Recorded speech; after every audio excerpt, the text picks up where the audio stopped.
So I am Randa MacNaughton, and in terms of what I do, I've spent my professional career in HR, focusing on organizational effectiveness, things like culture, values, performance management, employee engagement, leadership development, all of those things that help employees and leaders in an organization really grow and learn to achieve their goals. Currently, I am self-employed. I have a consulting practice where I do similar things, but with other clients. And so I provide consulting and coaching in the same topic areas or the same specialties.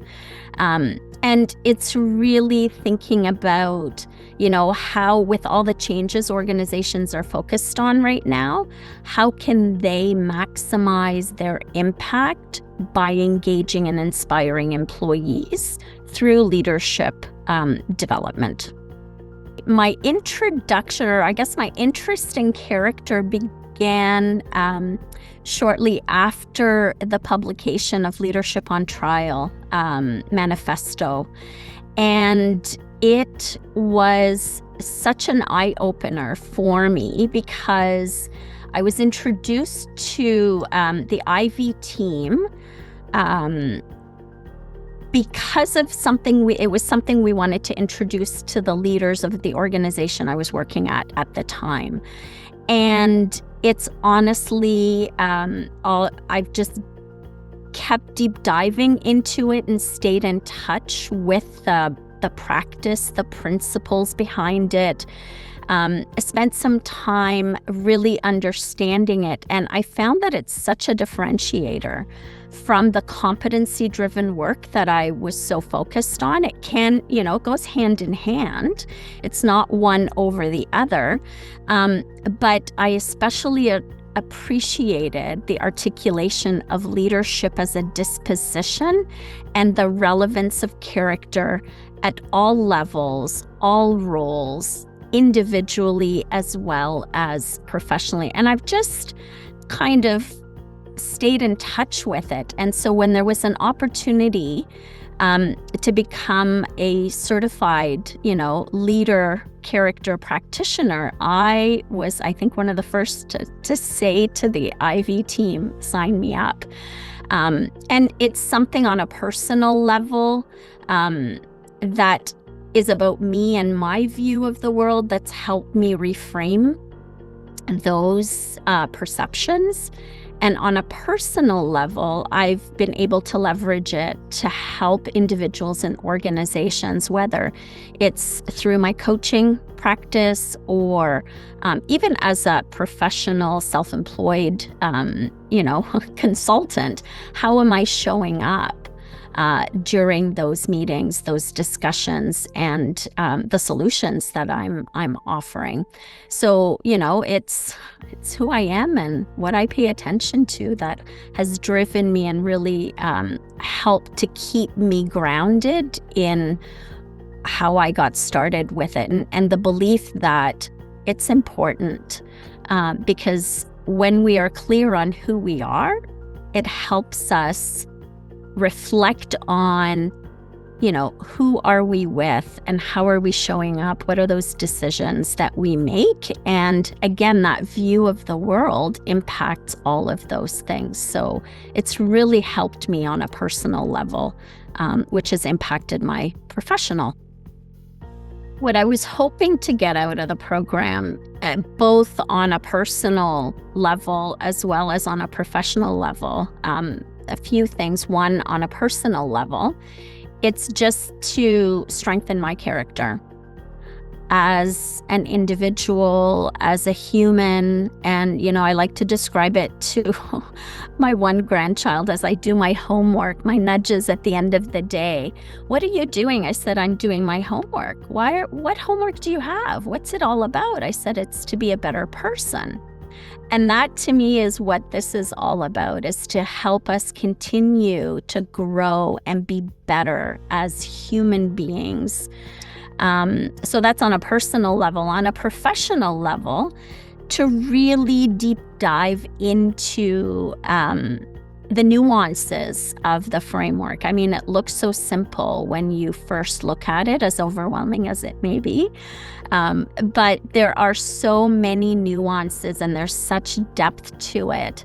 And being able to use it, like I've used it in coaching, that I've been able to help my coaching clients, put words to emotions that they couldn't articulate before.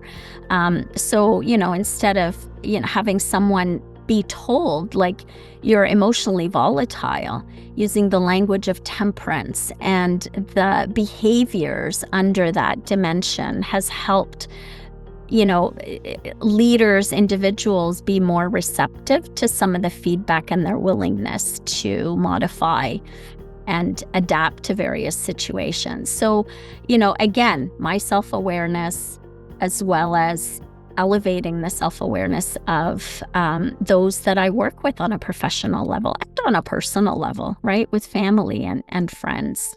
So it's been such a learning experience overall. I'm thrilled and sad to actually see that it's almost the year's coming to a close for the program. Courage is one of those dimensions that I was not sure about initially, honestly. I was like, how does courage fit into all of this? But as soon as we started to deep dive into courage last month, I thought, you know what? I'm going to do a Google search. What does courage mean beyond how it's been defined in the framework? And one of the things that came up and really resonated with me is courage means with heart, which makes so much sense because we're all born with heart and we're all born to take a leap forward, as we've explored. But as we get older, that heart slowly gets smaller and smaller, all in an effort to protect us from harm, which is valid. And unfortunately, at the same time, what it does is it makes us risk averse. And that's who we become over time. We're not as courageous. We're not, as willing to take risks. And when we sometimes receive feedback, we take it to heart, right? That determination to overcome obstacles and tenacity. And so as I reflected on all of that, I thought, well, I have been courageous. I've demonstrated courage. I started my own business like on the heel, 2021, some would say in the middle of COVID. I've adopted and, demonstrated courage when I stand in the room of 100+ top leaders of an organization, introducing them to leader character and the importance of character to help them drive transformational change or to lead others towards new horizons, right? And so that took a lot of courage, right? The other thing I love when I think about courage is the Yoda quote, and some would argue like that's not a real quote, but it's so powerful. Do or do not, there is no try. Like going back to the definition of courage means with heart, are we putting all of our efforts into what it is we want to do as we take that step forward, that leap of faith, right? And it just speaks to doing something with all of our heart at the end of the day. But when I'm getting ready to do something new or different and I'm feeling uncomfortable, fragile, based on feedback I may have received, that's where courage for me comes into play, because I'm able I am intentional. And this past month has reinforced the importance of intentionality, to pause and to reflect on, why am I reacting that way to the feedback? Is it something valid? Has there been a misinterpretation that I need, to demonstrate some courage and have that difficult conversation with the person? And I've had a recent situation, actually, where I found myself ruminating about a situation where I was interacting with a colleague, and there just seemed to be something that was getting in the way of our interaction that wasn't there before, and I didn't understand it. And I kept probing at, a peripheral level and not really demonstrating the courage to have that conversation. And I finally, with that intentional pause, reflecting, really tapping into what's causing this. Did I do something? And to stop my rumination was, okay, I need to have this conversation. This is ridiculous. It's not helping us interact. It's not helping me in my decision making. It's not helping me throughout, because it's top of mind, and my well-being was getting impacted as a result.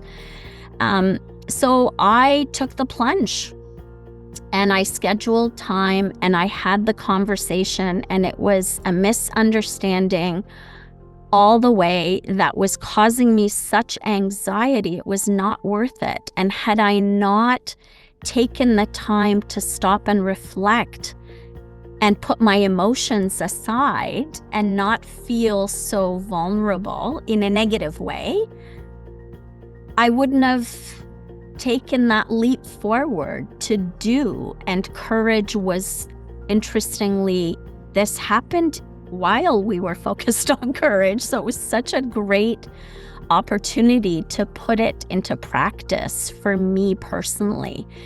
And, again, as a self-employed consultant, we're going to get feedback from clients where they feel things didn't hit the mark as they had expected. And so that fragility of receiving the feedback, what could I have done differently? Are they holding up, their end of the bargain as well? And while at the same time reflecting on what I can do differently to help address their concern, and having those courageous conversations with them to say, yes, I will own this. You also need to own this for not following through on the various commitments that we agreed to. So, it's always easier to stay quiet. But there's always something that gets in our way of moving forward. The other piece, when I think about courage on a professional level, where I see it adding value to organizations, among all the other dimensions, of course, but, there are multiple thresholds, as we talk about in our discussions, that leaders are confronted with and they have to deal with at the same time. Whether it's an organizational restructuring, whether it's a new strategic plan, whether it's, as a result of that new strategy, there are organizational changes and transformation initiatives that have to be implemented and prioritized. And how are leaders embracing those changes? Are they stepping in, right, and embracing them, or are they staying back to see what happens? Will this be another flavor of the month?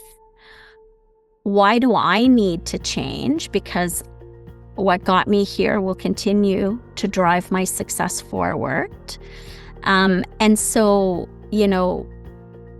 creating that environment for others during the transition of all of these thresholds will either help them garner followership or negatively impact their goals and their priorities individually as leaders as well as for that organization. And so, I always reflect on and share with all my clients the quote we talk about in the program. It's not even a quote, it's that self-awareness question of who am I becoming while I'm so busy doing, right? We're just so conditioned to perform.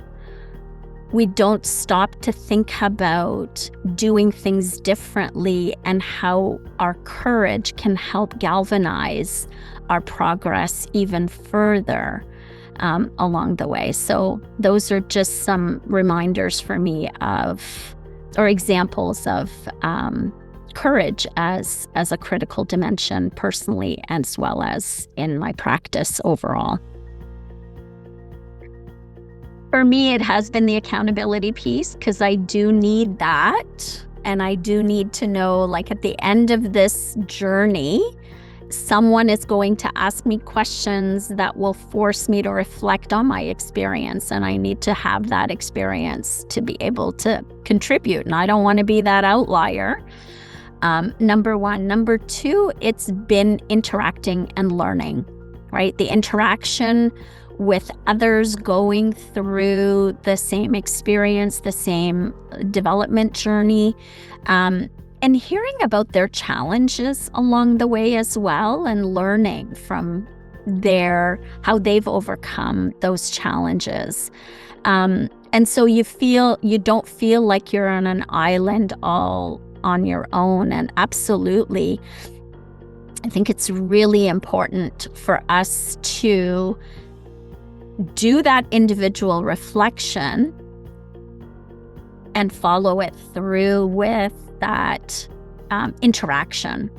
And then the other piece, honestly, is it's just been such an eye-opener. I didn't realize how big the network is. And it's just so amazing. It crosses borders. And so it's really been inspiring and motivating, actually, to see that. And it's expanded my network so that I can stop bugging you and Mary all the time with, hey, what about this? And hey, what about that? I can reach out to others to do that. So it's just been a great experience overall. So I've used the character language of dimensions and behaviors during coaching and helping individuals to just put behavioral language to areas or things that they didn't have that behavioral language for.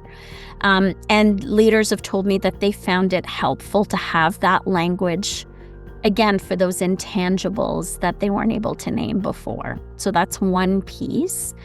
The other is in training, because one of the pieces I also do is I develop and facilitate leadership content.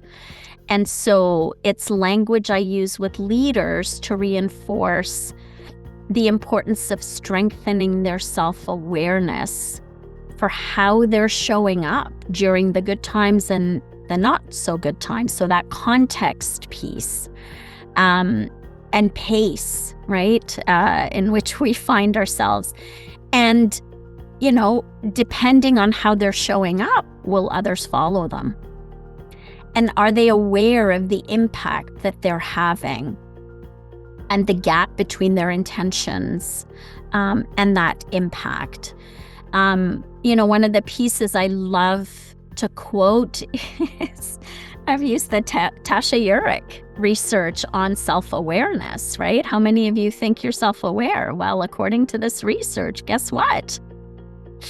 it's a very smaller number than all of you have kind of shown in this space. So it's really eye-opening to be able, and builds credibility, right? To be able to bring some of the scientific research and the science behind these behavioral expectations.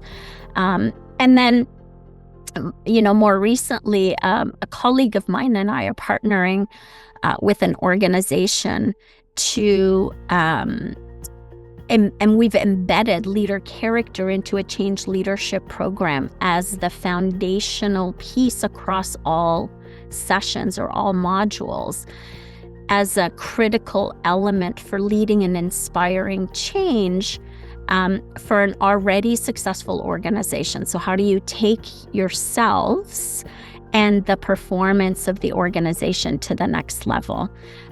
So again, like, as much as possible, because I believe in it personally, and I believe in the value that it can deliver to leaders and to organizations, do incorporate it into basically everything that I do most things I do on a professional level. But that piece around self-awareness, I think, is such an opener to the entire leadership framework. I know we say temperance and judgment. I think for leaders, though, it's they will recognize that EQ piece for the self-awareness as something that is relatable for them. I would, recommend anyone who hasn't explored this topic to sign up for, as a start and as a segue to the Virtuosity program, and really start to work on your personal leader character development. Because we do talk about leadership as a disposition. This applies to all of us. This applies to who we are. This applies to our view of the world. And when we are not at our best, what are things we can tap into to really help bring us back, right? So that we don't get caught in that negative self-talk, because it's so easy to ruminate in that. So where, this tool is a powerful personal development resource for anyone that wants to spend time on continuing to learn and grow for themselves personally, and then that impacts them professionally down the road.